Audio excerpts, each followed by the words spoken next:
Je pense qu'il y a plusieurs secteurs dans lesquels la robotique va trouver sa place. Les premiers secteurs sont les secteurs à forte valeur ajoutée qui font appel peut-être aujourd'hui à beaucoup de main-d'œuvre avec les difficultés associées, qui peuvent aussi exposer les opérateurs à des conditions de travail difficiles. Je pense que ça, c'est un des secteurs où la robotique va assez rapidement trouver son développement.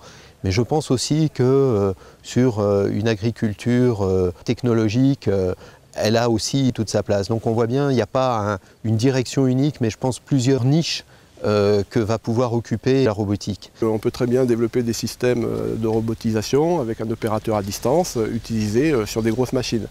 Mais depuis une dizaine d'années, on a parlé de quelque chose qui est tout à fait à l'opposé des grosses machines. C'est des tout petits robots d'une vingtaine, trentaine, quarantaine de kilos qui vont donc évoluer dans les parcelles. Donc plus de labour, on va regarder donc où on met la graine et puis donc on pourra revenir avec des petits engins, détecter des carences, déficits en azote, des maladies, etc. L'autonomie totale des machines fait face à des défis liés à la sécurité, à des contraintes réglementaires.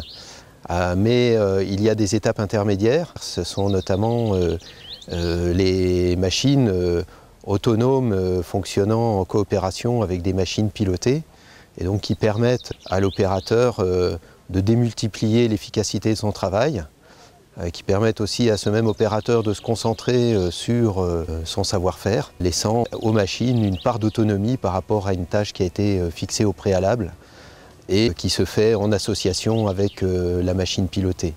Alors ça peut être la réplication de machines effectuant la même tâche, de récolte, de semis, de travail du sol par exemple, mais qui doivent bien évidemment coopérer de façon à ce que chacune prenne sa part de travail et que l'ensemble des tâches s'articulent. Mais ça peut être aussi une succession de tâches effectuées par les différentes machines. Une machine par exemple qui récolte et l'autre qui vient se saisir de la récolte effectuée et décharger en bout de parcelle par exemple. Depuis 2007, on a prôné la troisième voie qui est de dire pourquoi pas proposer des machines de taille moyenne, donc quelques dizaines de kilowattheures, et puis une première machine avec toujours un opérateur à bord, et puis une deuxième, une troisième, qui suivrait en convoi, légèrement décalé, pour garantir finalement un même rendement de chantier que ma grosse machine. Ça, c'est une solution qui est qui est intéressante, avec une certaine modularité. Donc ça veut dire que pour certaines régions céréalières, on pourra avoir effectivement 3, 4, 5 machines, et puis peut-être dans d'autres zones de polyélevage, revenir effectivement à simplement une ou deux machines associées. On n'est pas obligé après de laisser l'opérateur à bord, on peut le mettre éventuellement à proximité du champ, mais pas d'ici quelques temps.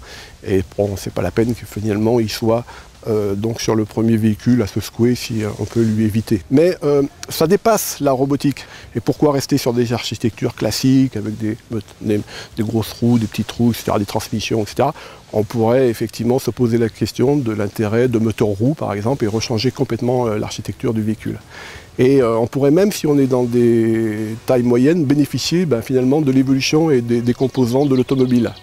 Et si on prend par exemple la partie motorisation, eh bien, pour le coup, peut-être qu'il sera plus simple d'utiliser une pile à combustible qui sera peut-être proposée dans 10 ans à un coût abordable dans le domaine de l'automobile. Compte tenu de sa puissance, elle sera peut-être adaptée effectivement à notre machine pour l'agriculture de taille moyenne.